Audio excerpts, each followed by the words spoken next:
Welcome. Ooh. Sorry, I totally interrupted you. Start over. No, I'm not starting over. Welcome to episode 3 of A Game Guessin' with DG. We have Hooky here.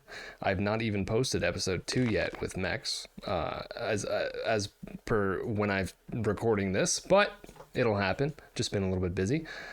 Actually, before I even start, Hooky, Mex was actually mentioning in the episode I did with him that he was very curious to watch your episode because he was trying to like guess what would be in your list at the end of our conversation, and I was like, I don't know.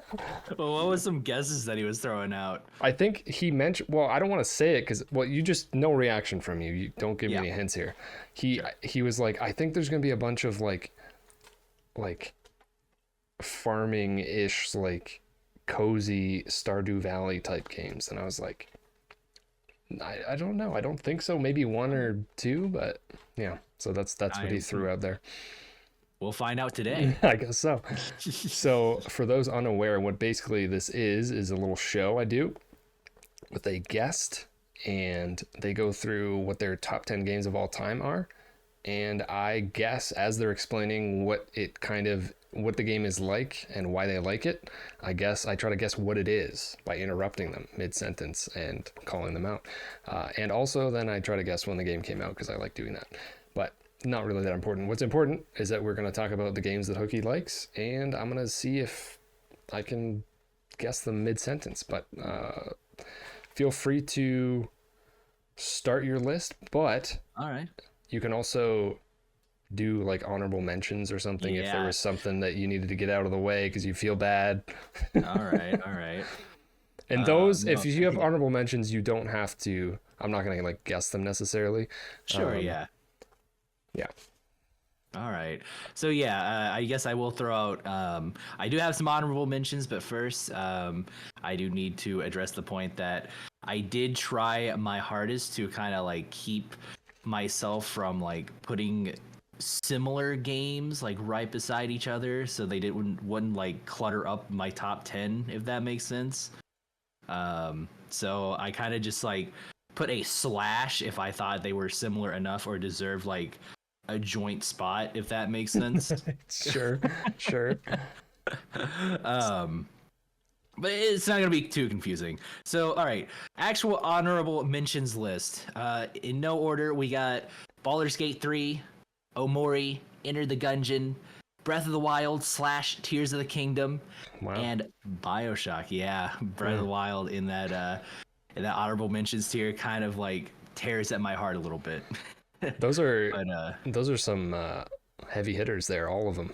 Omori I don't really know much about. That's not really my kind of game, but the other one's like, whew. Yeah, no, I kind of just like made the distinction of because all those games in the honorable mentions are like all-timers. I feel like almost in the objective sense. Yeah. But like they don't quite pull at the heartstrings like my top 10 does. I think the major deciding factor is just like my rose-tinted glasses for oh each no of them. The nostalgia. Yep, nostalgia, absolutely a huge part of it. Yeah. So, without further ado, number 10.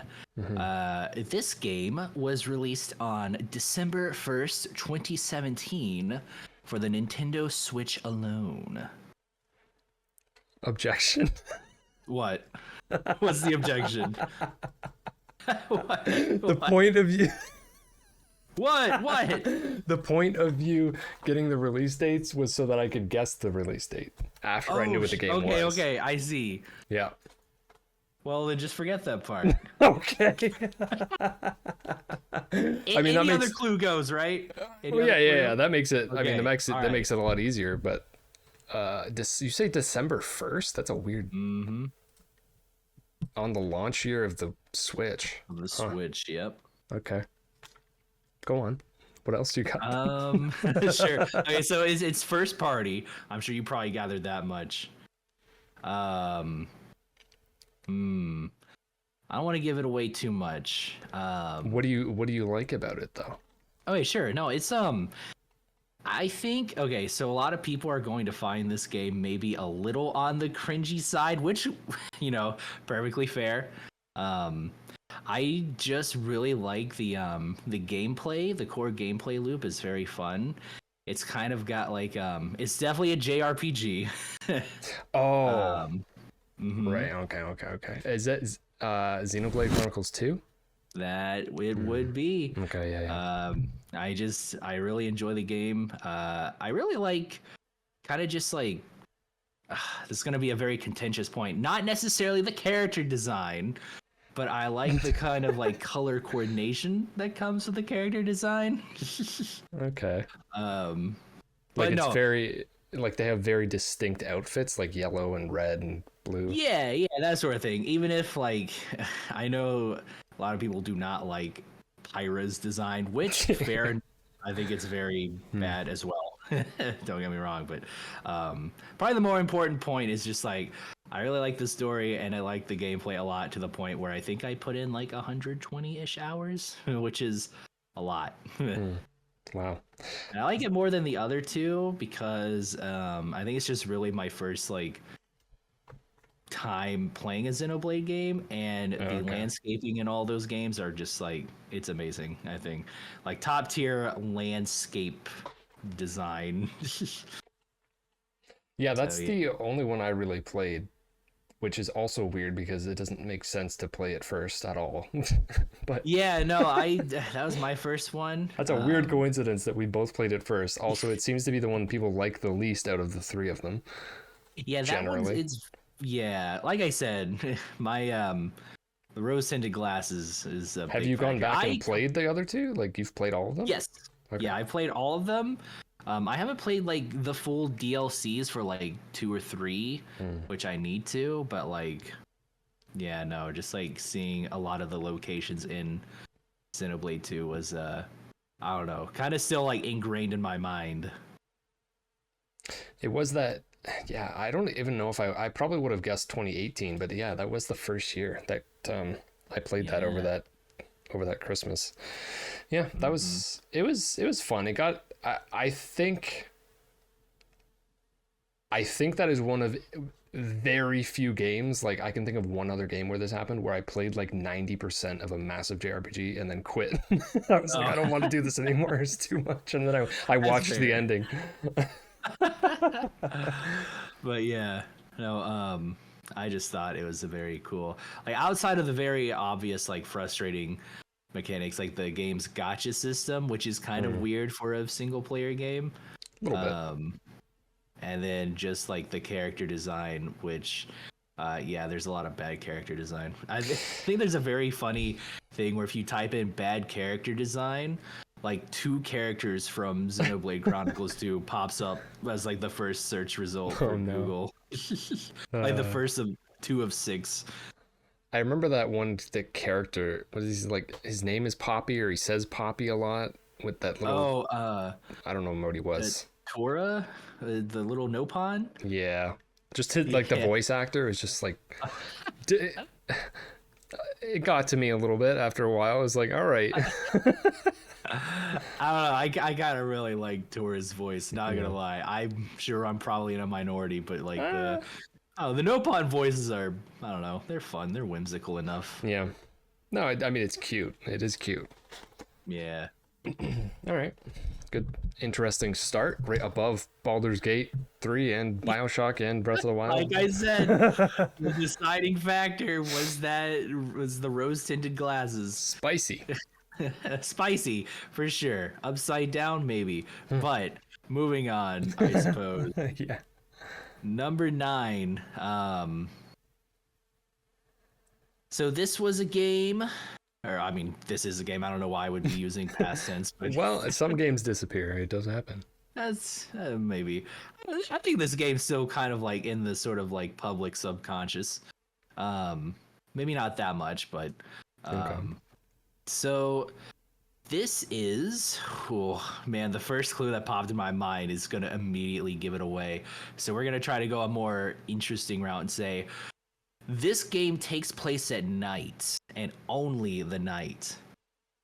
In fact, all 4 main games take place at night only.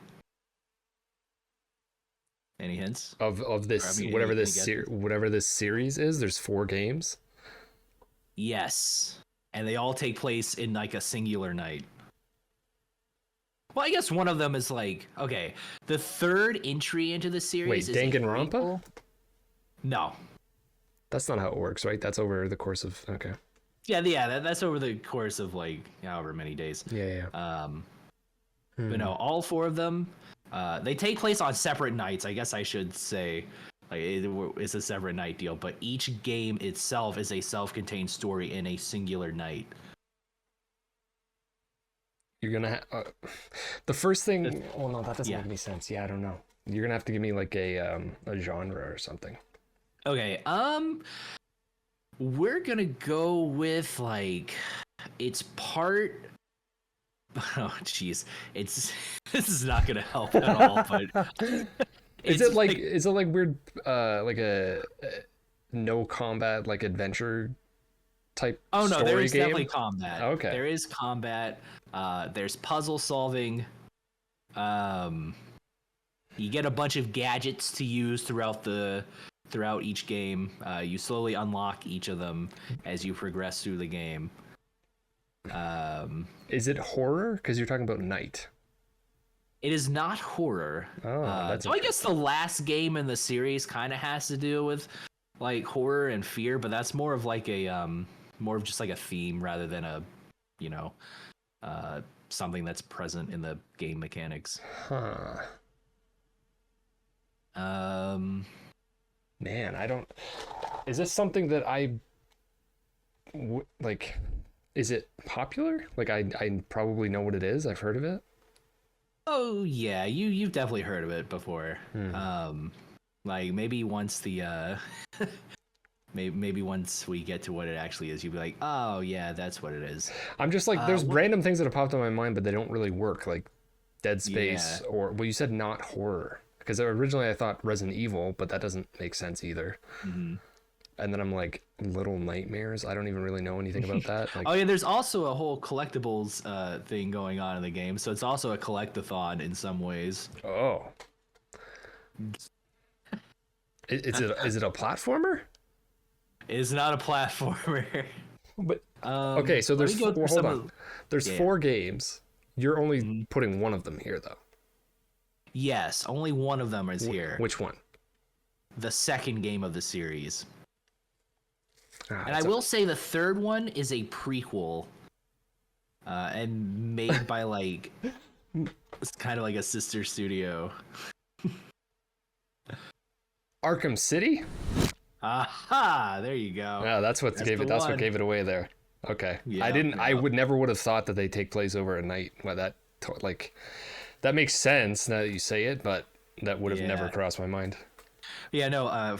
Like they all are like their self-contained stories. Like, okay, Batman Arkham Asylum takes place in a night, then you skip forward in the timeline like a year or two, and then Arkham City takes place in one singular night, and then you go back in time for the prequel that takes place in a night, and then Arkham Knight is also in a night. So okay. Yeah, I did know that you liked that a lot, but that you framed that really well to make it so that I would not be able to get it. Yeah. I had to dig deep into the into the brain to try and figure out a clue, because I could have just said like, I don't know, you beat up villain. I don't know. Yeah. There's like a lot of ways I could have accidentally given you the the answer right off the bat. So why do you like it so much? Are you a fan of Batman outside of these games? Sometimes. I think it really just depends on how they like characterize Batman. I think the Arkham series has like one of the best characterizations and just like really delves into the relationship between like Batman and Joker in a way that not a lot of other mediums that those characters appear in really do. I guess I'm not really a big fan of like the comic book series sort of Batman, where it's kind of just like, you know, black and white Batman's the good guy, Joker's the bad guy. In these games, they're kind of more blurring the line of like how similar the two are, Right. despite the wildly different paths in life that they took. So yeah, for the story element alone, like I think it's a really good character dive into both Joker and Batman. And then for the gameplay, I think it's just like really fun to I know this is gonna be very cliche, but you can be Batman. That's what I was just gonna say. Like, I know people really praise like the characterization and the story, which, I mean, I played Arkham Asylum. I started to play City, and then I just fell off of it because I feel like I was gonna ask you about the combat, because I feel like that's where it falls apart for me. Yeah. But obviously a lot of people really like this series, so I'm in the minority. No, I get it. I think combat is probably like the weakest of the of just like its traits, in that you can pretty much just like mash a singular button and get through most combats. The boss battles are kind of like awkward at best, because it's either you gotta wait for the boss to do their moves and then you like get a quick time event. Yeah. The boss is not a very strong selling point for the game, even if I think there's like one or two of them that are very creative. Like the Mr. Freeze fight from Arkham City is really well done, and it's not like a boss fight, but like it forces you to use a lot of the mechanics. Right. And each time you use a mechanic, the game takes it away from you for the rest of the fight, which I think is really cool. Yeah, that's cool. Yeah, you're not gonna just like drop you in an arena with an enemy every time and be like, here, you gotta punch them 17 times and then you win. Like, they gotta do different things, obviously. They do. Yeah. And I mean, as much as they try, they kind of like, I don't know, most of the boss fights were, I will admit, very awkward. But no, I just remember playing Arkham Asylum like whenever I was like 13 at the time. I think it was really cool. And then Arkham City comes out, and it's just like you take the asylum and then you make it an entire city. Yeah. That was mind blowing for me as a teenager. So really did like rattle the imagination as to what like their future titles could look like. But little did I know that Arkham City was going to be the peak. Which, I mean, Suicide Squad. Oh God, no! Oh, what a disaster! Now you're just tearing my heart apart. Well, I think Arkham City was like October 2011. That is very right on the money. Any particular day you want to go for? Third. Okay. Third. You're off by 15 days. It'd be October 18th, 2011. Yeah, that 2011 holiday season was like stacked with stuff. Oh, absolutely. Like 2010 to 2011, just like a lot of stuff was coming out. Yeah. Including the next entry on the list. Oh. Yeah. Didn't expect me to do the segue, did you? Spoilers. Here comes Dark Souls. Here comes Dark Souls. Actually, you know what? I should probably throw that in as an honorable mention. I'll get your disappointment out of the way. Sorry. Oh, no. I did enjoy. You want to take a gander as to which of the games were my favorite? Dark Souls, or just which Dark Souls was my favorite? Specifically, it has Dark Souls in the title. Yes. 3. So you got 3 options. 3. Yep. Yeah. Okay. 3. Yeah. Is that your answer? Yeah, absolutely. Love that game. I thought it was very good. A lot more smoother than 1 and 2 were. Yeah, that's fair. And you probably should be taking a lot of time on it, but that's what I like. What about yours? What's your favorite Dark Souls 1, 2, and 3? I mean, it's 1, but like I know that I'm very aware that it is a nostalgia of it being the first one, and like, but there's still things about it that I think are way better than other ones. Definitely. Like the connected world is still not really been done as well in that game, the first half of that game, as it like in any other game. So No, yeah. But then it falls absolutely. apart a bit. But Yeah, we're not going to talk about that. All right. So, number 8 on the list. This is, I feel like this is broad enough for me to say, a first-person shooter.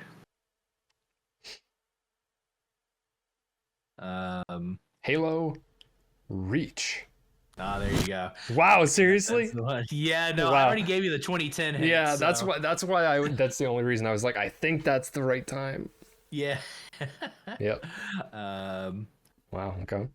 Okay, Yeah, what okay, is Halo? What is Halo Reach? Because I'm very out of Halo. I don't know really anything about it. Everything I know about it has been absorbed just around me, and Yeah. like I know that Halo 3 happened, and then there was like ODST, which I don't understand fully what that is, and then Reach, which I don't fully understand what that is, and then they yeah. moved on like because was that all Bungie? Yeah, Halo Reach That's when they was stopped, right? Bungie's last Halo game. Yeah. It's a prequel to just like Halo in general. Okay. Basically, you're just playing as like, at least for the campaign, you're playing as like a group of Spartans like defending Reach, but eventually it falls. So that's about the extent of the story that I'm sure you probably will care about. And to be honest, I did think that the campaign, as like fun as it was, might have been the weakest part, just because the multiplayer was so good. It really just hit that sweet spot of like me being like a teenager getting on Xbox with the pals, Yeah. like every day after school. And we would just like play Halo Reach for freaking hours. And if we weren't doing multiplayer, we were playing, we were making maps in Forge. I was a Forge god back in the day. I was always jealous of that because I was just playing Call of Duty at that time, and I was like, man, creating maps sounds pretty cool. Yeah, it was. It was a lot of fun. I created like so many maps. Like I wish I could remember any of them, and I wish I had my old save file that I could look up and just like go through and see like what I did. But I just remember like playing like or just making so many maps, finding so many custom maps. It's like custom game modes were awesome in Halo 3 and Reach. Like I wasn't around for like the Halo 3 zeitgeist, but I did manage to get like the Halo Reach like after party. Yeah. I it does seem like Halo 3 was like the peak of its popularity, even though it didn't fall off that much afterwards. It's just like obviously it took a decent dive after Bungie was done, and then 4 happened, but yeah. 4 happened and it was all right, but like it wasn't Halo Reach or 3. Yeah. I think a lot of people I don't know. I think they rate Reach very highly. Yeah. Yeah, I've never really heard anything bad about it. Yeah. But yeah, no, again, the reason I would have Halo Reach on this list instead of Halo 3 is just that pure kind of like The timing. Yep, the timing. I was finally like a fully fledged like Xbox player. I think I had gotten my Xbox like I want to say maybe at the start of the year in 2010. So yeah, it's kind of just an age thing in some cases. Like if you were 2-3 years older, you'd be talking about Halo 3. Oh yeah, I would definitely be like looking back upon Halo 3 with fonder memories if I were if I had my own Xbox. Yeah. But yeah, no, just like just the hours of summer fun that Halo Reach provided really did like ingrain. It's like a core memory within me. Yeah. Nice. All right. What's next? Indeed. I was just about to ask if we were moving on, and I suppose we are. This game is a what is this side scroller? Is that what you call it? I guess like a 2D platformer, probably more appropriately to say. It's randomly throwing out Celeste. No. Okay. I have not played Celeste. Oh. Probably should at some point. It's on a long list of games I should play, but probably need to be motivated, especially to do so. Yeah, that's a never-ending list. Fun fact, my parents both enjoy this game a lot. It's very, I guess it's kind of like my mom always tells me about how her and my dad would like play this game. Super It's like Mario one of World. Super Mario World. That's a pretty good time frame, but not quite Super Mario World.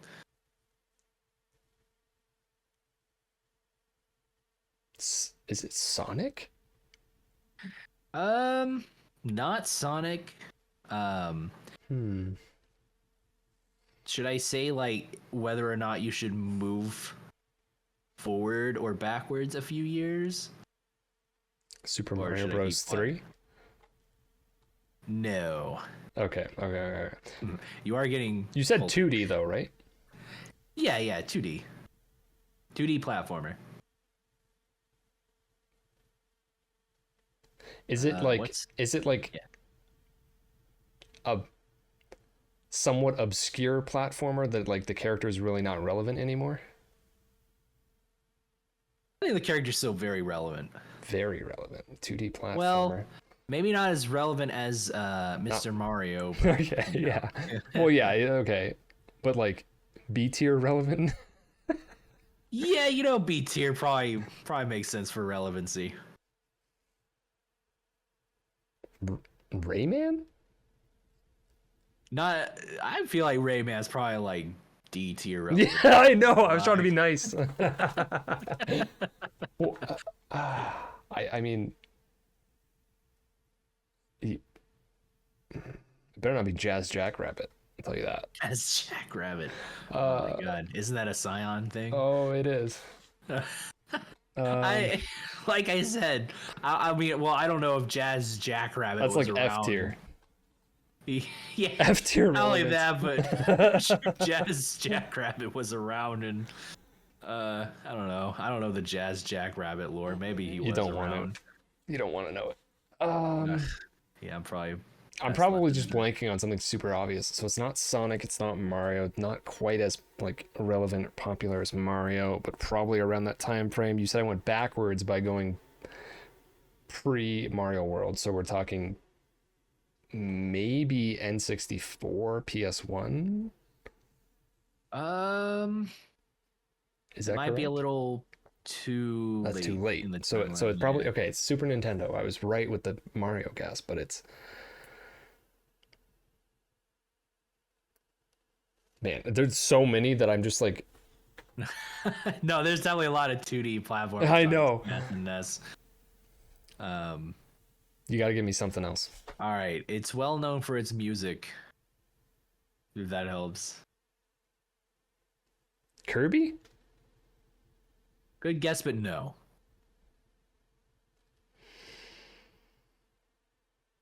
Probably a little. Oh god. Super Mario World 2, Yoshi's Island. No. Technically not Mario, but also technically Mario. Okay. What were you gonna say? I don't even remember what I was gonna say. I'll be honest. Oh man. I feel like I should be firing off a bunch of guesses right now, but my mind is just like, It is a little fried. Yeah, no, I get it. I know music. it's always so weird in these situations where like I don't know what the brain does to just like completely blank. Yeah. Like you were to ask me to name off like 5 different, I don't know, say like first person shooters series, I'd be able to do it. But if you ask me to name your favorite, I'm like, like So, Call is of it- Duty. Is it like Nintendo first party? Like it's their IP? It is first party, yes.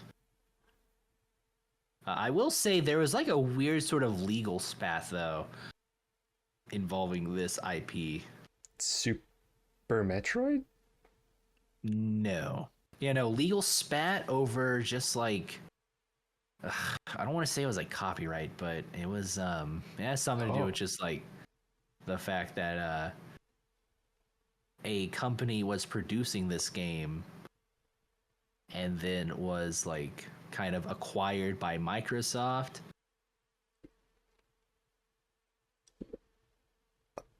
Oh, got my lore straight. okay. Uh-huh. Oh my God, Donkey Kong. Why did I not think of Donkey Kong? Donkey Kong Country Diddy Kong, two Diddy Kong, Not that Diddy one. Kong- Not that oh, one. the first one. The first one. Okay. Yeah, no. I Yeah, think man, one. that feels bad that I didn't think of that quicker. Oh No, my it's God. fine. No, it's absolutely like a duh. Of course, I should have guessed it, but like, Yeah. I don't know. This, I guess, just the stress of guessing just kind of. I knew you liked those too. I watched you play one of them. Yep. Yep.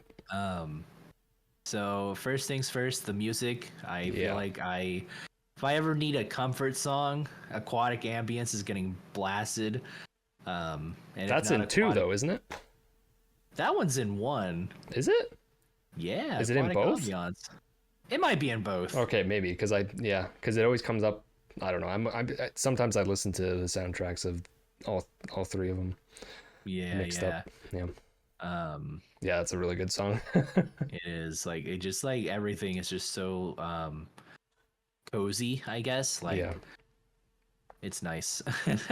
I will say, I guess as a hint for the rest to come, it is definitely my favorite 2D platformer. Specifically the first Donkey Kong Country. Yeah, I know. Wow. Yeah, because me and my mom have also just like played through it like once or twice. Which is a very nice, cozy, warm feeling.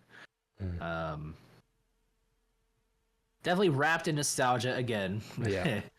But I mean, it's a solid game too. I'm not like yeah, hard to find anything to complain about there, especially for when it came out, which I actually don't know. Is it like a hazard guess? Like 1993? You are off by a year, but you are close. 4, I'm assuming. Yep. Okay. It would be 1994. You want the date? I don't know. All right. Sure. November 18th, 1994 was its North American release. That's pretty That's pretty late considering that's the first, and all 3 of them were on the Super Nintendo, I think. And then I wonder if the 3rd one came out after the 64 was out. I don't know. I think it was, or at least it was very close to it. Yeah. Because I know either way, they must have released them really quickly. Yeah. Which, I mean, happened all the time back then. It's unfortunate that that's impossible now. You release 3 games in the span of the time it takes to make one. Yeah. Yeah. But yeah, no. Gameplay is excellent. Soundtrack is an all-timer, and got that warm, cozy, fuzzy nostalgia factor for me. Rose-tinted glasses and whatnot. But it's rose-tinted glasses for like a game that's really good. So you know what? I'm not gonna hear anything from anybody.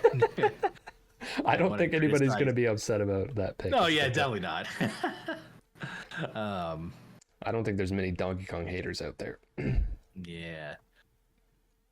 All right. Number 6. How do I describe this game? It's not a platformer. It is not a platformer. It is not specifically a 2D platformer. Oh, that's what you said. You specified. Okay. This is a game I rented a lot as a child. Rented? Yeah, rented from like Family Video. I don't know if you have like any Family Videos where you are. I mean, I'm in Canada. I don't think we had that in Canada specifically. Oh, okay. But something similar, yeah. Yeah, Blockbuster / Family Video / whatever other game rental store. Yeah. So okay. Yeah, it is a game from the old childhood. I didn't actually own this game until it was released on the Xbox 360 in 2012. Banjo-Kazooie? No.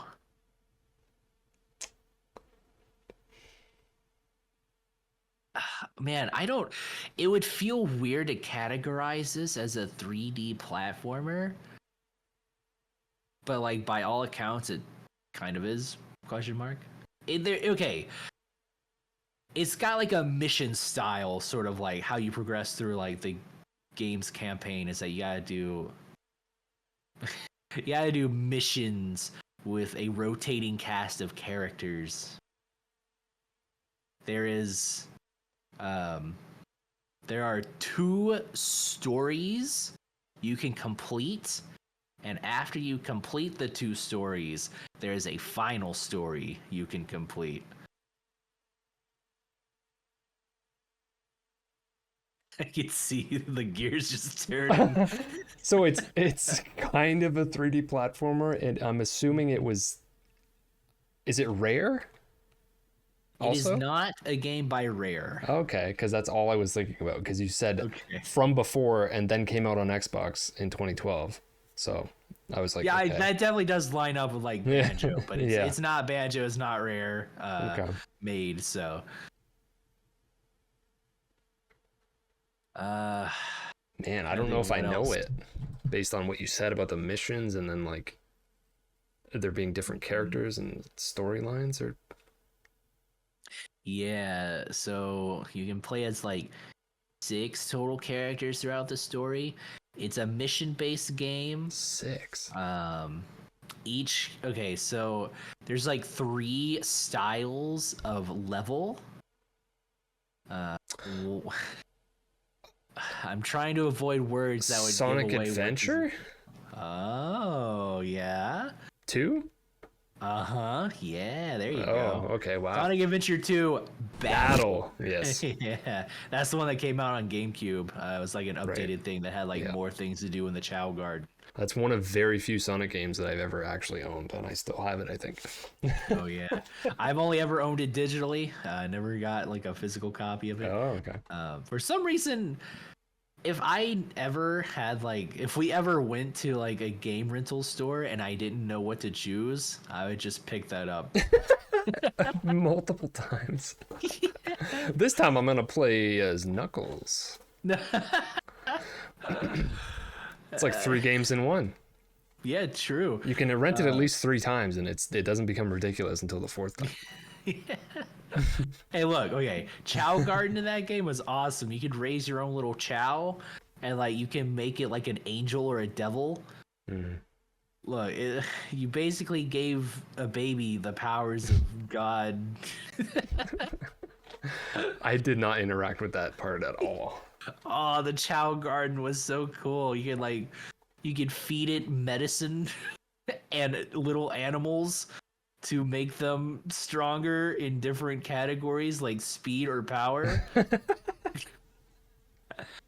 All I ever did was I played some City Escape, and then I did the Knuckles thing where you like dig into walls, and I was like, wow, Oh, this man. is so thrilling. I love the Knuckles and Rouge levels. Those get a lot of undue criticism. It was my favorite part of the game, but Yeah, yeah. like flying around. I feel like those probably got like a bad rap because some of the later Knuckles and Rouge levels were pretty awful to navigate. Like Pumpkin Hill, that was a great time. Like that was Crazy like song. pure freedom. That's very unique music for sure. Pumpkin Hill, baby. Yeah. No, but speaking of the music, absolutely. It might be like cheesy. It might just be like pure butt rock for a soundtrack, but like, damn, I love listening to like Live and Learn. What a great song. Yeah, there's something weird about Sonic music that like makes like I don't like that I like it. It feels weird to like it. I'm like I shouldn't be liking this. Like, I gotta make sure nobody else is listening to me Yeah. like just scream the lyrics out with the song. But no, soundtrack absolutely got a place in my heart for all time. So I think that was like 2002-ish. You're off by a year. I was gonna say 2001, but I feel like it wasn't at the launch of the GameCube. I don't know, maybe it was, or it's 2003. Okay, so the one I found was because I couldn't find like Battle's release date for some reason, but I was able to just find. Yeah, I don't even individual. understand what that like. I didn't know that there was one that wasn't called Battle, but I think that is that the one that was on the Sega console specifically. Yeah, like, Okay. I think the Saturn or whatever. Yeah, Um, that's why. Okay. But yeah, you're off by a year if you wanted to try. Yes. Well, it's either 2001 or 3. Well, which one do you think it is? 3. Oh no. Oh, You chose wrong. it came out like right at the launch of the GameCube. Okay, that's probably why I had it. Yeah, it was like I guess it's like a pseudo GameCube launch title. I think that was like early 2002 at the latest, like when Battle came out. June 19th, 2001 is the official release date of Sonic Adventure 2. Wait, when did the GameCube come out? GameCube came out like in November, December 2001. Right, so that came out before what? The game came out before the console? Yeah, because Oh, you you're had Sonic Adventure 2. Okay, and you're then saying the Sonic original Adventure Sonic. 2. Yeah, Okay. without like the battle. So, but it's Battle that we're talking talking about. So I might be right with 2002, is what you're saying. You might be right with 2002. Okay. I mean, you Okay. probably are right. You most definitely are right because I think 2003 was like Sonic Heroes or whatever, Hmm. and I don't imagine it was like that close. There's another song that I caught myself singing too much, probably. Oh yeah. The theme song to that. It still gets stuck in my head randomly. Like I'll be walking around and I'll be like, "Why is this in my head right now?" Yeah, no, with Sonic, like specifically, I go out of my way to like listen to like covers of like Sonic songs, like Live and Learn. Like the newest Sonic game, I think it's like Sonic Frontiers. Yeah. That is a really good. I've not played that game at all, but like that's got a really good soundtrack to it too. I feel like I haven't necessarily given it away in this conversation, but I am a firm Sonic hater. By the way, I'm just gonna put that out there. I'm trying to disguise it, but Oh no, it's fine. I understand. I'm not the only Sonic game I really have attachment to is Sonic Adventure 2. So anything else, free game. I'm not even gonna so much as comment on other Sonic games because I have not played them. But Sonic Adventure 2, for some reason, just like the cheesiness of the storyline, like it's so funny how they were trying to go for like this sort of like Final Fantasy story, yeah. but with like cartoon hedgehogs. Yeah. Which is very funny mishmash. But Yeah. you know what? It worked. I think it's still fun. Like I played it very recently, as recent as like a year or two ago, and I still had like a blast playing the Sonic levels. The Sonic Shadow, Rouge and Knuckle levels were all fun. Yeah, I never even... Eggman and Tails, I mean, it was all right. The only problem is just like the sound design on those stages just gets very loud with the machines and the constant laser beam that like you just have to hear forever. Mm-hmm. But nonetheless, probably talked about Sonic Adventure 2. Oh yeah, yeah, definitely. Yeah. We can move on. All right, number 5. This game has a variety of game modes, including a single player, a multiplayer, and kind of, you could call it maybe an arcade mode if you wanted to stretch the definition of arcade mode. I'm definitely stretching the definition of arcade mode to make this as non-specific as possible.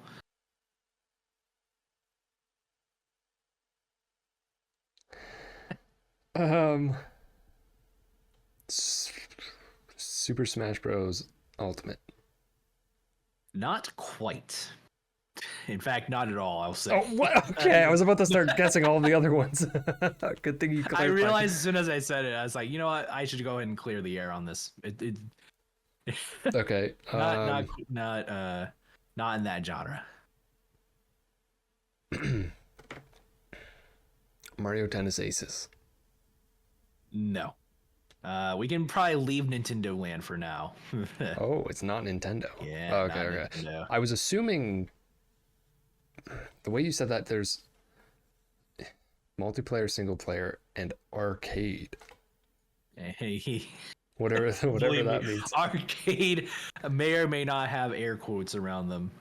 Well, I don't even know what that might mean. What that might mean.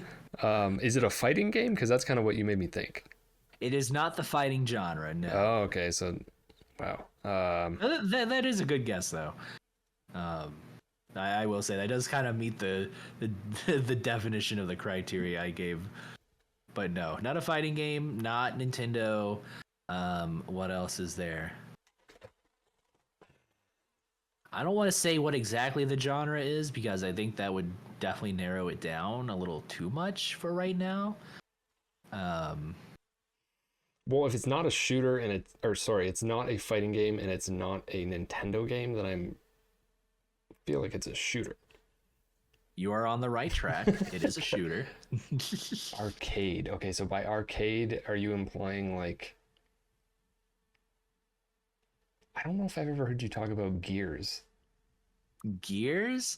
That's a good guess. I did enjoy Gears 1 through 3. I fell off after 3 because I just didn't play Xbox anymore. Like after it switched from 360 to 1 or whatever.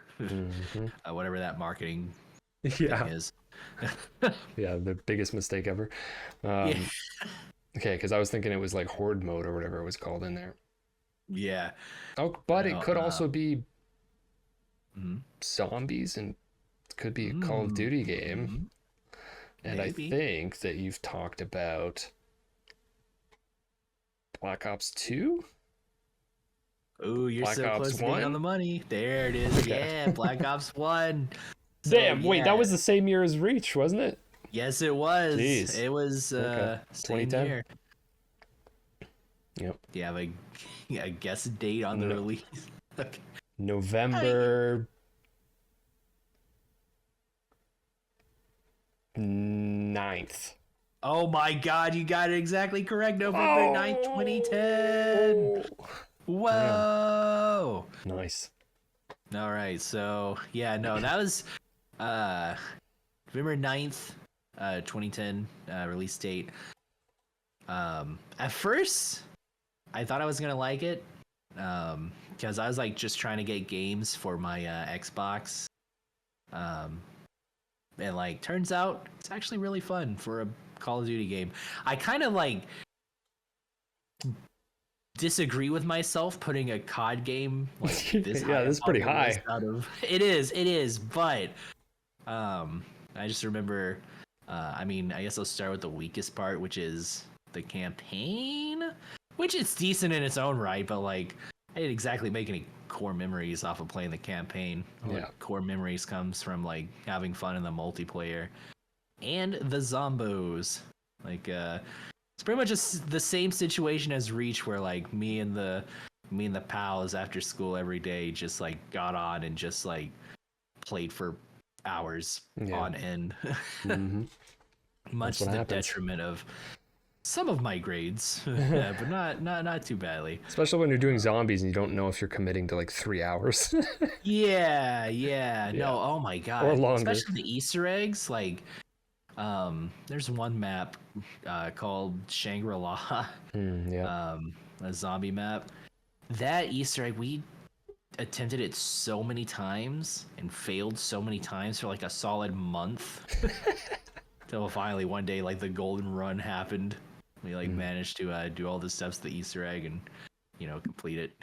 But yeah, no, definitely another, like, this is probably the most, as I'll say, contentious game on this list that isn't Xenoblade Chronicles 2.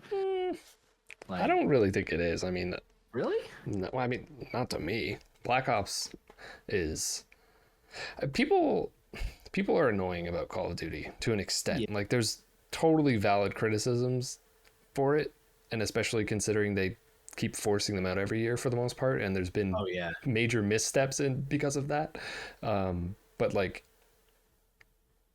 they're great. Like, you can't really. It's kind of hard to argue against that. So yeah, no, but I will say it being at number 5 here is definitely due to the rose tinted glasses effect, the nostalgia. But it's a really fun core gameplay loop. It is why I just bought Black Ops 6 not too long ago just to try out zombies again. And you know what? It's pretty dang fun. I'm not gonna lie to you. I don't think it hits quite as hard as the peak of zombies, but like, it's just as fun. Just like mowing down zombies. Yeah. Getting the pack-a-punch, getting your perks. Lots of fun. Yeah, they figured out a good template for sure. Yeah. Pretty early on. Yeah, Black Ops 1 was probably realistically like the peak of my enjoyment with Call of Duty, because I played it for a couple of years before that and a couple of years after that. But yeah, that game overall as a whole package might be the best one. So I mean, I don't really disagree with your list there.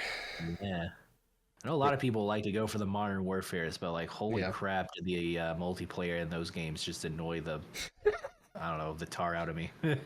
Modern Warfare 2 specifically, the year before that, was very chaotic and explosive and just a little bit insane. But yeah. So yeah, Black Ops 1, definitely. In any other, I don't know, timeline, it might not be here if I didn't enjoy the zombies as much as they did, but I think it's earned its keep. Definitely wouldn't have guessed that. Yeah. I don't know. I still go back and forth. I respect it. Like, I think I've moved Black Ops 1 like the most. Like, is this actually number 10 or is this like actually up here in number 3? I never I couldn't commit it to being like higher than 5 though. Yeah. So all right. All right. Going on to number 4. I think this game may have been like the first game that little 2-year-old me ever picked up and just like maybe like, I don't know, like move the control stick for. Okay. That's what? I can't guess based off of that. Well, I'm building. Okay. Hands up. Okay. I mean, look, I gotta set like a time and place for all these things. Mm-hmm. So yeah, I played it very young. I actually got stuck like right before the final boss because I couldn't get all the collectibles. There's like one collectible that I needed to get before I could access the final boss. So I never actually got to finish the game until it re-released like 15 years later on the Wii U eShop. And to be honest, I'm very surprised it has yet to make a return to the Nintendo Switch shop. Or whatever, not shop, but the online service. Oh. Yeah. Something that's not playable through their expansion pack or whatever? Yeah. That's not available through the expansion pack. So it's N64. Perhaps so. But it's not Zelda because those are like on I there, said, available on the Wii U eShop, not available on the Switch. Online expansion. I don't know what's available on the Switch. I've looked at it, but I don't. It's not a very large list, all things considered. Donkey Kong 64? Oh, there it is. Ding, ding. There you go. First guess. Nice. Yeah, nice. The real home run is in the soundtrack. Once again, very soothing, calming, and then also sometimes weird and wacky. Yeah. I know Grant Kirkhope is like one of the all-times when it comes to video game composing. I also just really like the just like the world it sets up. Just like the different worlds you go to are like very neat. They're definitely like disconnected from each other, but like they're pretty unique. World. Yeah. I also just really like I know it's a N64 game, so like the coloring is always going to be like weird because you need like polygons and whatnot. I see you going away. Where are you going? I'm still here. Okay. No, but I think the colors are just like great in that game. It's a weird thing to focus on, but like the lighting in that game might be super saturated for some, but I love just like the N64's use of saturation. Which is a weird thing to say to give praise to a game for, I'm sure, but I like it. I don't think it's that weird. Sometimes Okay. like certain little things stick out to you. So Yeah. I think all the Kongs in the game are pretty fun in their own right. Like, I know my favorite growing up was Lanky Kong. yeah, He Lanky, blows up like a balloon. Yeah. Lanky. Oh man. I was always a fan of Chunky too. Oh yeah, Chunky's awesome. Um, Going big mode for to get like the rock off of the islands. Pretty dang good. yeah, it's kind of sad that they just both don't exist anymore. It's a little weird. Not a fan of that. Yeah, no. They've had so many Yeah. opportunities to bring them back in any sort of relevant way, and they just They brought him back in Barrel Blast. Like, they brought back Lanky Kong in the 2007 racing game. DK Barrel Blast. I think it's called Barrel Blast. It's, no, only Lanky Kong though. Doesn't Chunky's feel still right. missing. he's still missing. That's one of the games that like I used to love a lot. I think I have a video on one of my older YouTube channels of me like saying it's a top 10 game of mine. Yeah. But then like I'm afraid to go back and try to play it because I feel like just the extreme, like I know that there's been a lot of revision on people's enjoyment of it or like what they feel about it because of the just sheer amount of things there are. There's like yeah. I think there's some video of like somebody counting all of the collectibles The that it is. It's just like, oh no. Yeah, no, I saw that video as well, and it's like, holy crap, they really asked you to do all that. And it's not just collecting, but like, you have to be the individual Kongs to go and collect their collectibles. So you got to go through like the same area 5 different times. Yeah, it's Which, like, oh, you that's found one tedious. little banana. Now it's time to turn around for 2 minutes, switch the character, come back 2 minutes, get the banana, go back to who you were trying to use before, come back. Yeah, I could see.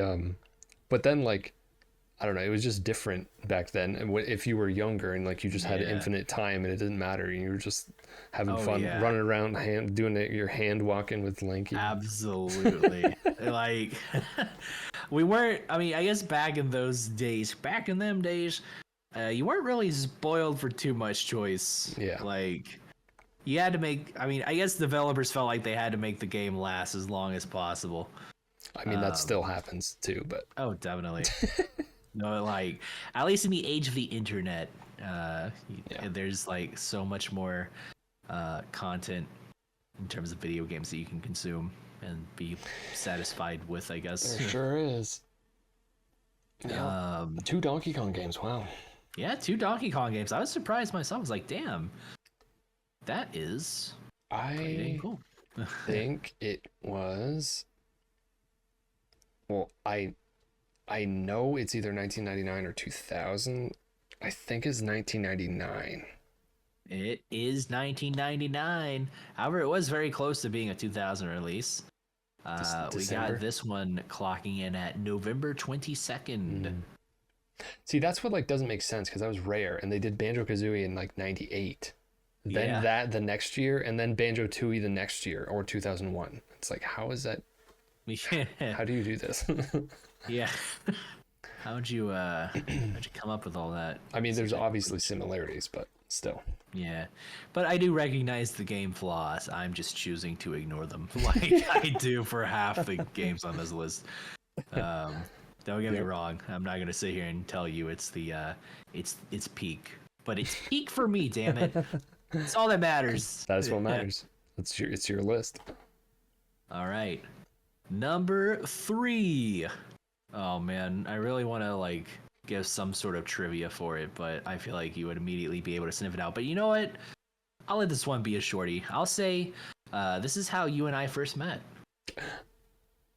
Mario Tennis Aces. Heck yeah. Oh. Number 3 spot. And this is almost entirely due to the community itself, where I participated. I became a top player. Enjoyed my time with it. And I still do sometimes, but not as much. I think the multiplayer is really, really, really, really, really good and underrated. I think it's just like a very well-made game with very few bugs in it that I know of. At least my thousands of hours of playing it. I haven't really. There might have been like one or two like goofy situations. There might have been a glitch with a certain white translucent character. Maybe just a little bit that might have stopped people from playing the game in the first month. That might have terrorized the game so bad that it got a bad rap. Look, okay. There's also Bowser Jr. Yeah. I think maybe Bowser Jr. was the bigger culprit. But Boo was like second place in that in being a that was rough at first, but people stuck around even past all that ridiculous first like month or two. Yeah. But yeah, it is definitely a very overlooked and like underappreciated game because in a way it's fair because you look at it as a whole package and like the single player is just nonsense, it's completely worthless basically, so people are buying the game, playing it and being like, what is this? I don't want to play this. And it's like, okay, that's fair, but like if you actually spend time with the multiplayer, it's very deep. Yeah, it definitely is. I would know. I made a not career off of it. I don't know. I spent a large portion of my time being a top player. That's what I'll say. I just think it's very fun. I thought it was worth my time, worth the worth putting on this top 3 because in a way the game did give me back a lot of things. So it gave me a whole like online group of friends, and that can't quite be replaced. So I think it's definitely earned its keep on that sort of merit alone of personal experience, which I guess is like kind of the theme going on is I don't care how bad these games are perceived, but like they gave me something. They gave me something to remember them by. So yeah, the community there ended up being pretty tight knit. A lot of cool people for sure. Absolutely. I don't know if there's like too much else to say because it is a very, I guess, simple game. Not to make the pun, but it's not a standard game. It's not your standard game. It's not a simple game either. No, but like there isn't too much else. Either you like how the core gameplay loop works, and you like it well enough to become a top player in it, or you don't and you moved on. I just remember, I will point out that there was a very distinct night where me and you and 2 other people decided to play doubles for the first time. Oh yeah. And we were like all laughing hysterically on the mic. Oh my god, for like hours. Remember that. It was that was awesome. Like nobody really played doubles. I don't even know how long into the game being out yet, but nobody really had any experience with it. And then we were like, this is the most fun way to play this game. What is happening? Yeah, this is absolutely. Like I was so blown away by just how fun like doubles was. We were like, yeah, shoot, we were just like laughing and having a good time, man. That's like something you can't really replace. Because like I don't know, it's always I have to make this weird distinction between like multiplayer and single player games, because like the single player games, it's the more artsy, the more just like you're more likely to get a deep, I guess, like artsy understanding of like what it's about, its themes and messaging and whatnot. But then multiplayer games, it's always just like the memories you make with others playing it. And that's like it's a very weird line I have to cross as to what gets placed where. There isn't really there's definitely not a right answer. It's kind of impossible. Yeah. But that was like, actually, I mean, spoilers, this was also on Mex's list. I believe it was June 2018. Yes, June 22nd, 2018. Yeah. Was the date for MTA. And it's just a very solid game overall. I would say very underrated, underappreciated. It got its fair share of criticism, but also its unfair share of criticism. Yep. So they did, they eventually patched it up, but it's a little too late, I guess. Yeah. When people were already moving on. We need deuces. Yeah, we do need deuces, and we need it balanced on the first day. We don't need a Bowser Jr. / Boo repeat. Switch to launch. Do it. Yeah. It also needs to not just feel like a stopgap between that and the Smash Brothers game coming out. Big game. Yeah. So it did kind of feel like whenever I first purchased it, I was like, you know what? I'll get this to hold me over till Smash. Yep. That's exactly what I was doing. They're promising a competitive game. All right, I'm in. I'll learn how to play it. Yeah. But yeah, no. All right. 2 left. Moving on. 2 left. Number 2. You could technically consider this a platformer. It's got one other genre mixed in with it to give it a unique sense of identity. So I guess I did kind of lie a little bit about DKC being the only 2D platformer, quote unquote. But I think once you get what this is, it'll make sense why I called DKC the best platformer, even if this is technically also a platformer in a sense, but not really. Cuphead. What'd you say? Cuphead. Cuphead? No. Hollow Knight. No. Man, I feel like if this is your number 2, you must have mentioned it at some point, and I'm just not even. I did. Yeah, I think I did mention it. I think I know exactly when I mentioned it, but I can't say today? Because yeah, today. Oh, I just meant in general. Oh, yeah, no, you would. Yeah, you definitely know. You mentioned it should know today. What else can I say about it? I feel like anything I do. But you say said it's about not it, quite as much of a platformer. Yeah, I mean, yeah, technically speaking. Yeah, you're gonna have to give me something else. I'll say it is primarily a Nintendo game. If that helps spark anything. Primarily. What? It was developed by. Actually, I guess, yeah. Could consider this developed by Nintendo. Oh. Like Paper Mario? No. Is it Mario? It does. Yes. Mario does. Super Smash Bros. Yeah, there you go. Oh my god. There you go. Everyone's here. Ultimate? It would be Ultimate, yeah. Okay. I was considering putting Wii U here. I did put this as Wii U. I put / Wii U. Okay, but there's a good reason. Wii U was my first competitive tournament experience. And I thought it was really fun. I started going to locals in the Wii U era. Okay. And I got I think my highest placing at a local was 7th. So pretty proud of that. I managed to stop a guy from making his local PR, so that was pretty funny. Funny. That's my greatest accomplishment. You ruined someone's life. That's why this is your number 2. It's my number 2, baby. But no, I went for Ultimate because it's the clear upgrade. I think it's the only time in the list that I'm really going for just the quality over the rose tinted glasses. Right. Because with Ultimate, I didn't compete. I only went to one tourney.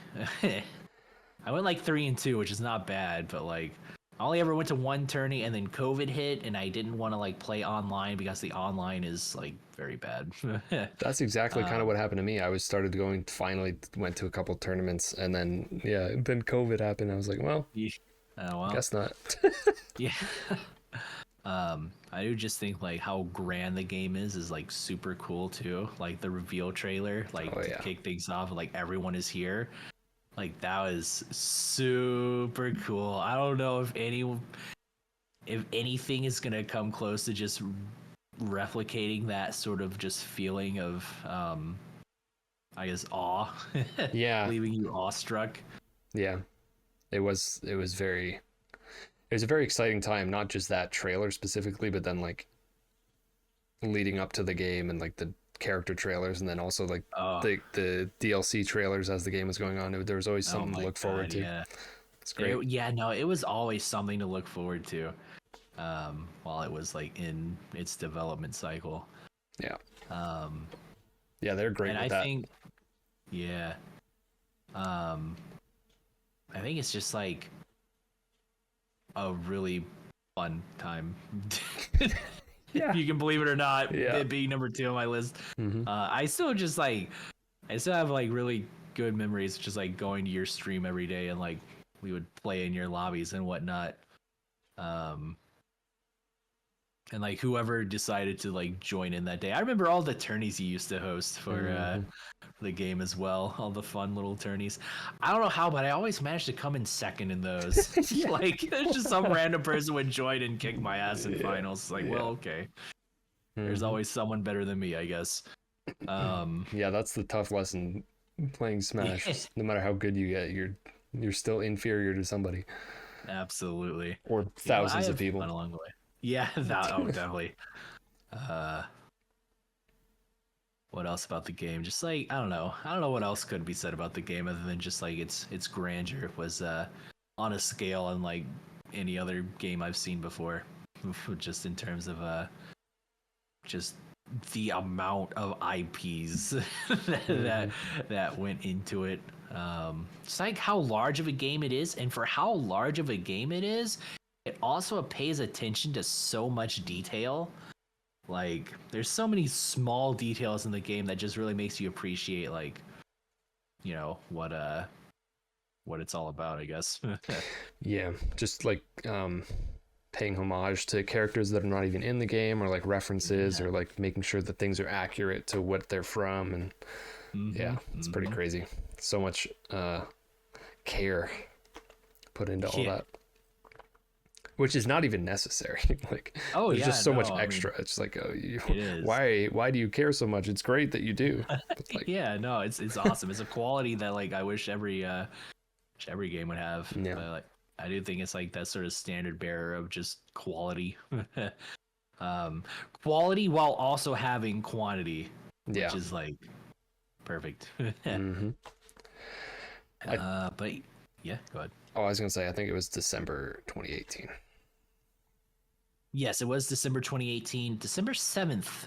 Yep. Looking at this list now, and it's like, wow, almost all of these games have released like in the final few months of their respective year, except for 2 that are in June, which is Tennis Aces and Sonic Adventure 2. But moving on to number 1, and I'm not even gonna give you a hint. Zelda, Ocarina of Time, and Majora's Mask. I guarantee you, that's what you did. Oh my God! How did you know? Which of the 2 between Ocarina of Time and Majora's Mask did I put as my official number 1? Because the crown belongs to only one. Majora's Mask. There you go. That's spooky one. Heck yeah. That's the one with like 1,000 game theories on it. Yeah. Where do I start? I guess it's just I guess the first thing I'll point out is that it just completely does away with all the previous other Zelda tropes that you would find, like the Triforce and how, power, courage, and wisdom are, I guess in a battle, in a cycle of reincarnation and whatnot. It goes off the rails and does like almost this deep character dive without it actually being like a character dive into like who Link actually is. Because like in this game, you take on the roles of so many others around you, and you have to like settle their griefs and their sorrows as you settle your own like griefs and sorrows. And it's like a very interesting sort of like allegory for like just how we put on a mask for others to help them, but like sometimes we just don't even help ourselves in doing so, if that makes sense. It does. Yeah. Yeah. I don't know how. feel like I haven't thought about Majora's Mask that deeply, but Yeah. Have you played Majora's Mask? yes, that Okay. actually the when I played it when I was younger, I didn't beat it. I Oh, recall like not being able to understand the last area, like the fourth area, or like right. the desert or the I don't know, not desert, the like the The graveyard. Ikana Valley. That's what it's called. Yeah, It's the yeah, graveyard of the dead or yeah, whatever. yeah, yeah. I couldn't for so I had a guide too, but I just remember being frustrated at some point that I couldn't figure out how to continue. I don't know. I don't remember what happened, but I Yeah. did like I ended up playing it again later and beating it. But yeah, it's Yeah. very unique. It is cool how they like just took something that was already complete as its own Mhm. thing with Ocarina of Time and like just kind of iterated on it, and Yeah. it felt very similar, but then at the same time it was like this completely different thing.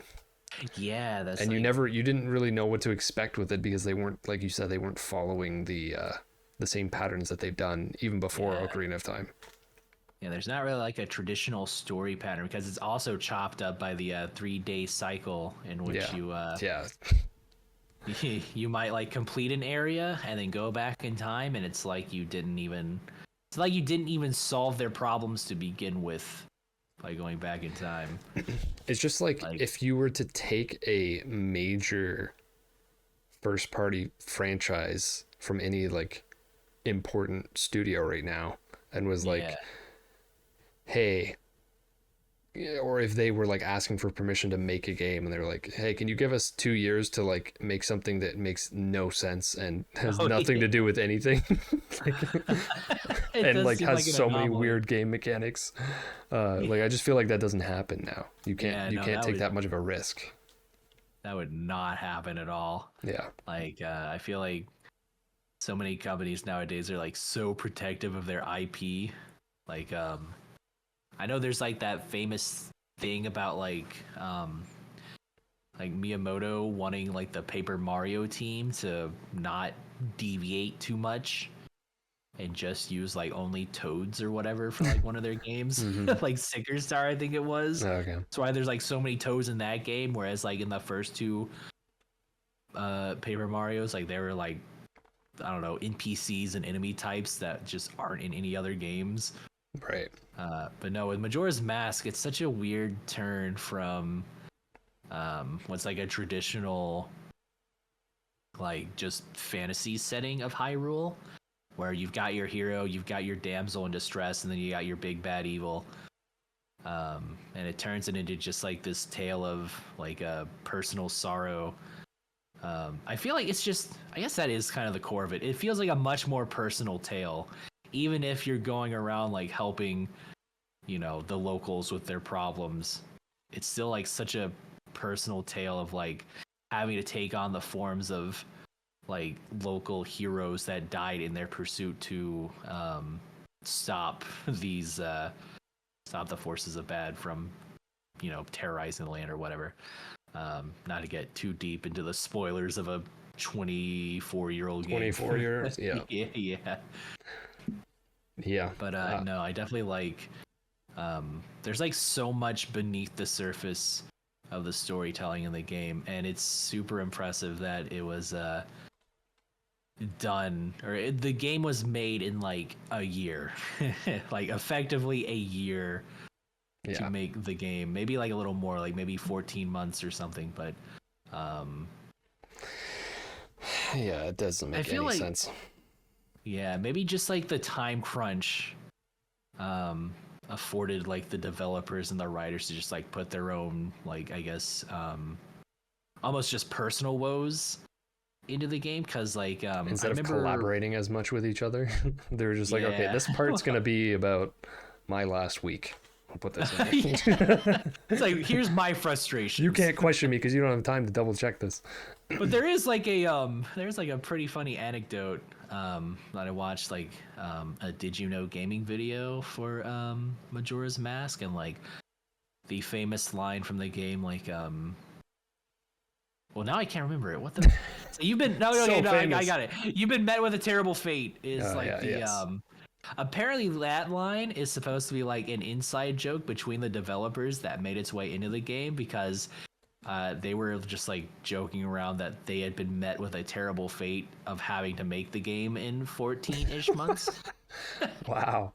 So yeah, I mean, it's like sort of just like the developers' intents and just like their own fears and anxieties kind of just bleed over into the game itself, which is, I mean, it's a little heartbreaking to know the behind the scenes that like, but at the same time, as like a writer that is also like trying to, I don't know, make his way in the world with like his own personal, it's like, thoughts and feelings on things. I think it's very cool. You can see just where the developers like kind of poured their heart and soul into this game on like a personal level. So yeah, it's my number one. Without even going into like the gameplay elements of Majora's Mask, which I think I guess Zelda games kind of speak for themselves in that they just love their innovation and I mean, Majora's Mask started the game like they started you off with Link doing like 3 cool flips that you didn't see like in the previous game. So, and then they make you turn into a shrub. Yeah, they do like make you turn into a Deku scrub that can't do any of the cool stuff. Yeah, they're like, have fun playing our game. Now all you can do is skip across water and blow snot bubbles.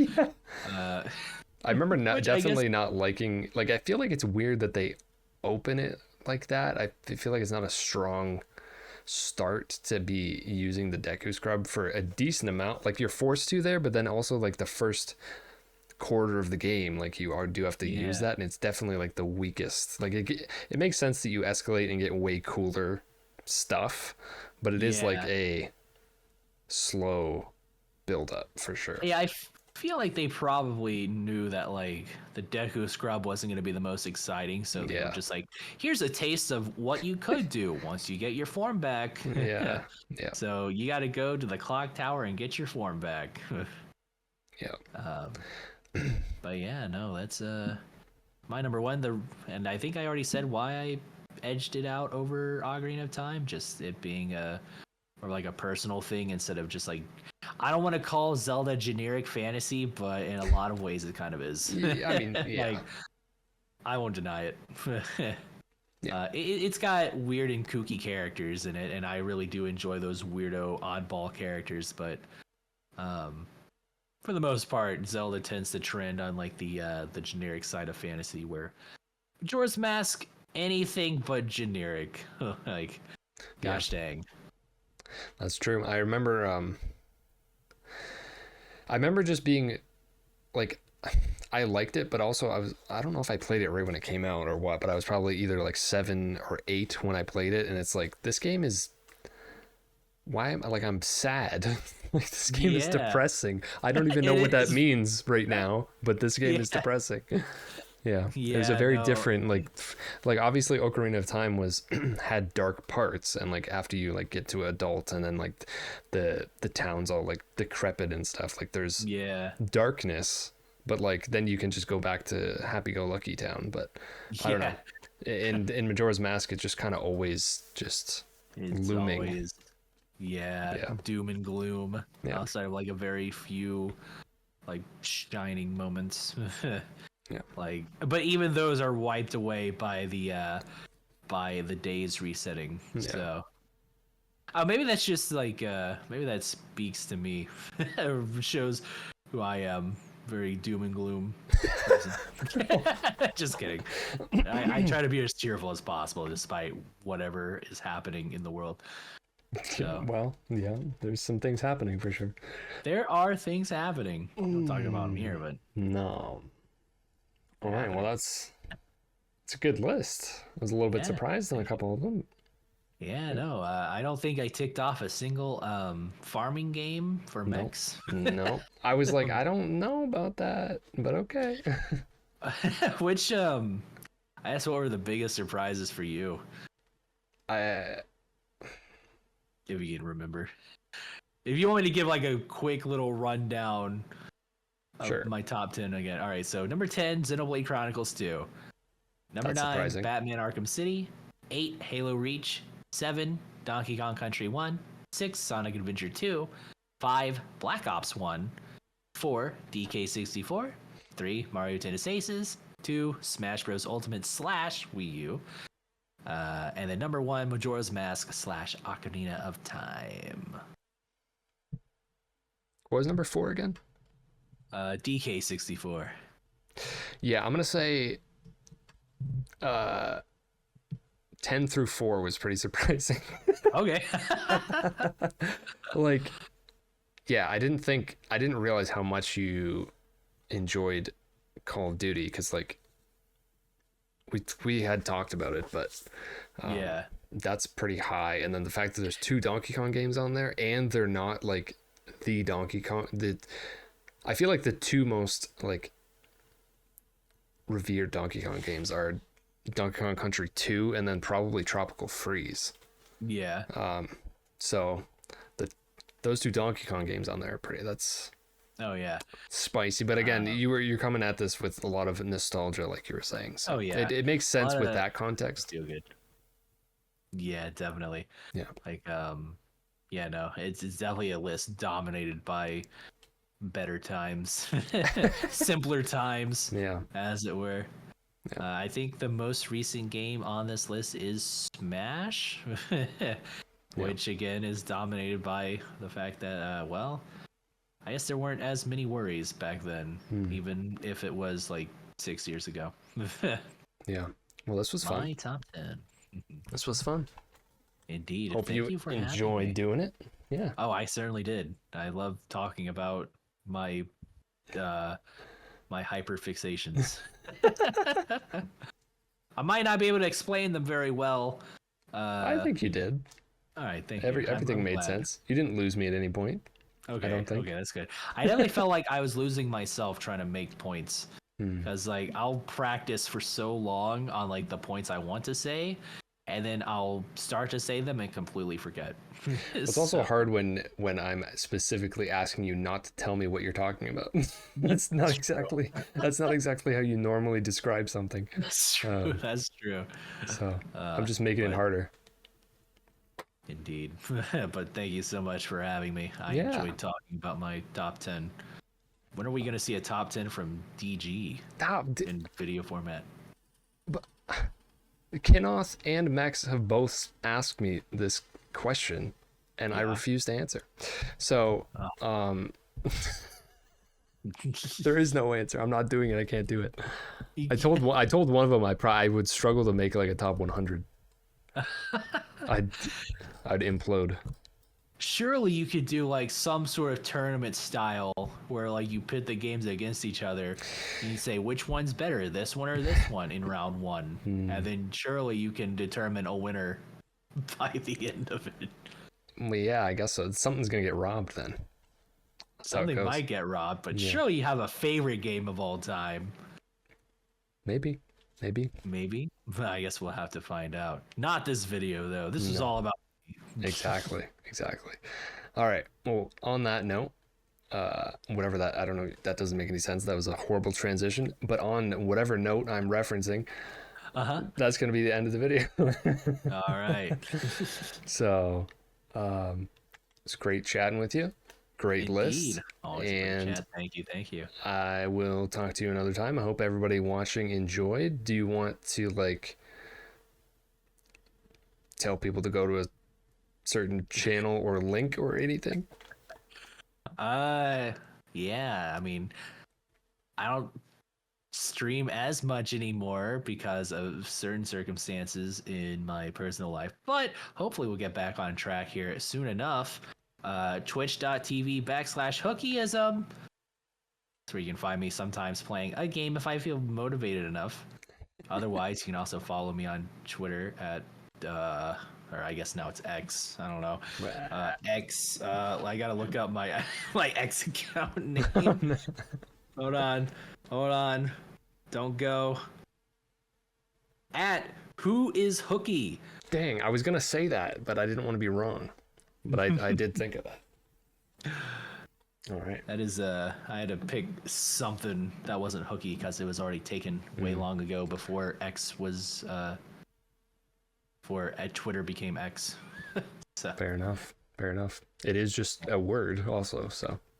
Indeed. That'll do it. Okay. And that's going to be it. So I will see you next time. I don't know who's going to be next on this series at all, but somebody will. And a surprise guest. Indeed. I have a couple other people that wanted to do it, so we'll see. Okay. Have a good day or night or evening, afternoon, everybody. See you, Hooky, and bye-bye. See ya. Bye.